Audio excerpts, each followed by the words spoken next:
North Hollywood swap meet vendors got an eviction notice to leave their long-used building by the end of the month. Rather than call it quits, Valley View News reporter Brandon Zamora says they've decided to fight to stay open.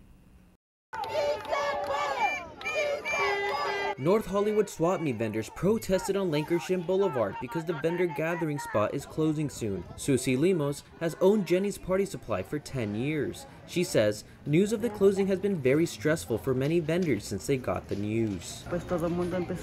Everyone started to get depressed, wanting to cry. It felt like someone poured a bucket of cold water on us because a couple of days before that, mostly everyone had just paid their rent. The landlords want all vendors to vacate the building by March 31st. That means the end of an era for a lot of vendors who spent many years at the swap meet, including Juana Medina, who owns JM Sports. She grew up in the North Hollywood swap meet and regrets children here today won't have the same experiences. If we do close down, it sucks because I'm not gonna see them. So obviously, yes, I could just text her mom and be like, hey, let's hang out because we're cool, but it's like, oh, I'm not gonna see them on the daily anymore. Medina graduated from CSUN in 2019 with a business degree. She says her dad and other family members taught her more about the business experience, since they're business owners too. I learned from them how to have a connection with my vendors, how to have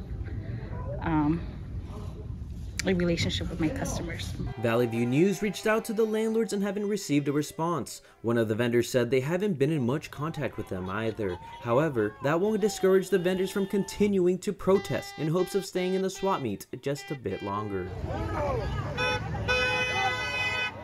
Store owners will have to pay a $600 per day fine if they do not vacate the swap meet by March 31st. Reporting from North Hollywood for Valley View News, I'm Brandon Zamora.